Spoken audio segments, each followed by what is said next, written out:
Olá, pessoal. Estamos começando mais um vídeo do nosso curso sobre teorias éticas e os animais não humanos. E nesse vídeo a gente vai falar de uma teoria da ética normativa que ela é muito pouco conhecida também, mas ela tem implicações muito interessantes em relação aos animais não humanos, né, que é o suficientismo. Então, no decorrer desse vídeo eu vou fazer algumas citações sobre as características do suficientismo, e quem quiser ler mais sobre isso, um artigo que exemplifica bem o que é o suficientismo, que é uma defesa dessa teoria, é esse do Roger Crisp, né? Quality, Priority and Compassion.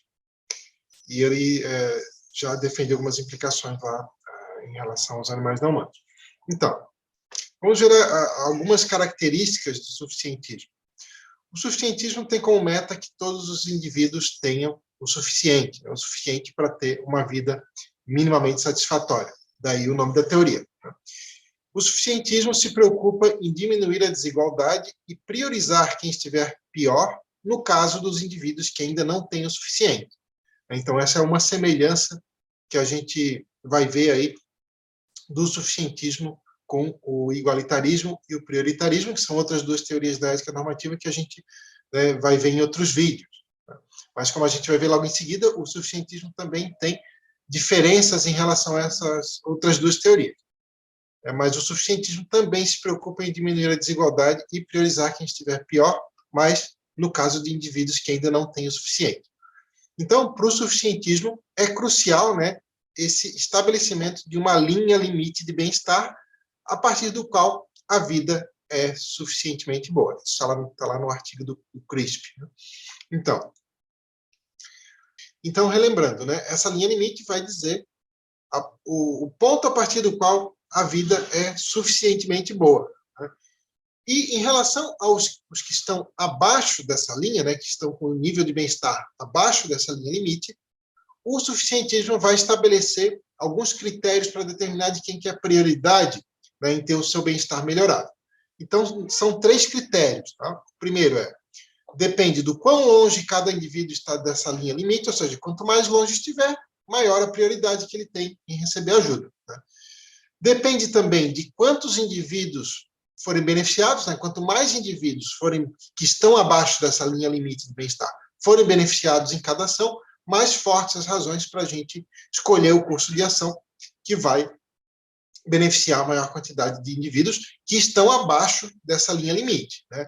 Só que, claro, esse não é um critério isolado, né? O critério B é combinado com o critério A e também com o critério C, que depende também do tamanho do benefício possível ser causado. Quanto maior o benefício, mais fortes as razões, né, para a gente escolher aquele curso de ação.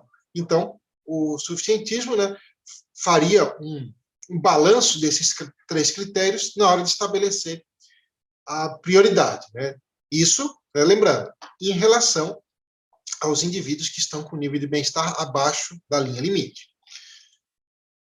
Então, tudo isso que a gente viu até agora mostra, então, que o suficientismo tem várias semelhanças com o prioritarismo e com o igualitarismo, né, que a gente viu em detalhes em outros vídeos, né, que estão aqui no canal. Qual é a principal diferença? A principal diferença é que, em relação aos indivíduos que estão acima da linha limite, né, de bem-estar, onde a vida é suficientemente boa, o suficientismo não estabelece nenhum critério de prioridade. Dali para cima, o suficientismo diz que tanto faz quem que a gente prioriza ajudar.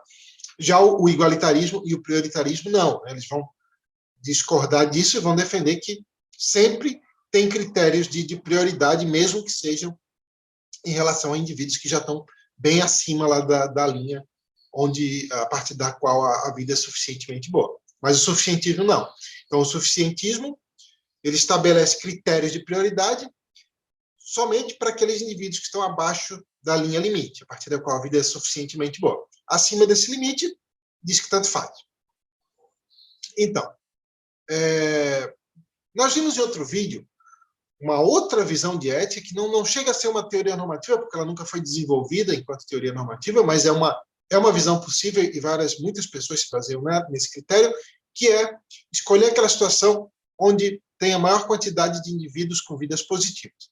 E agora nós vamos comparar essa visão, né, que é centrada na preocupação em que haja a maior quantidade de indivíduos com vidas positivas, Vamos comparar essa visão com o suficientismo, né? Então, o suficientismo também tem semelhanças e diferenças em relação à visão que discutimos em outro vídeo, que é baseada na preocupação com a quantidade de indivíduos com vidas positivas. A semelhança é que ambas compartilham dessa mesma preocupação. Para o suficientismo, também é melhor que haja a maior quantidade possível de indivíduos com vidas positivas. Qual é a diferença, então? A diferença é que alguém pode ter uma vida minimamente positiva e ainda não ter o suficiente para que essa vida seja suficientemente boa. Então, a meta do suficientismo não é apenas que os indivíduos tenham vidas minimamente positivas, mas que elas sejam suficientemente boas. Então, desse modo, o suficientismo, diferentemente daquela outra visão, que é baseada na quantidade de vidas minimamente significativas, o suficientismo vai visar diminuir a desigualdade e priorizar quem estiver pior quando estiverem abaixo dessa linha limite. Então, aquela outra visão se preocupava apenas com que as vidas dos indivíduos fossem minimamente significativas, né? Mas uma linha que diz que uma vida é minimamente significativa é diferente de uma linha que diz que a vida é suficientemente boa, né? Então, para o suficientismo, os indivíduos que têm uma vida minimamente significativa, mas que não é suficientemente boa, ele estabeleceria critérios de prioridade, né, para dizer quem que deveria ter prioridade na ajuda, diferentemente daquela outra visão. Então, agora, por que o suficientismo, assim como várias outras visões de ética que a gente viu, como igualitarismo, prioritarismo, utilitarismo, maximismo, por que precisa aceitar a igual consideração de todos os seres cientes, né? Ou seja, por que o suficientismo é incompatível com o especismo? Por que suficientistas têm que dar igual consideração aos animais não humanos? Bom, para alcançar a sua meta, que é que a maior quantidade possível de indivíduos tenha vidas suficientemente boas, o suficientismo também precisa dar igual consideração a todos os seres cientes. Por quê? Porque a meta do suficientismo é que a maior quantidade possível de indivíduos tenha o suficiente. Não é que a maior quantidade de humanos tenha o suficiente. A meta do suficientismo é que a maior quantidade de indivíduos que possuem um bem-estar, que são os indivíduos sencientes, tenham vidas suficientemente boas. Além disso, o suficientismo tem razões para tentar priorizar, melhorar a situação dos animais não humanos. Por quê? Especialmente por duas razões. Primeiro, os animais não humanos são a gigantesca maioria dos indivíduos. Então, por que eu estou falando isso? Vejam que um dos critérios de prioridade do suficientismo é essa. Depende de quantos indivíduos forem beneficiados.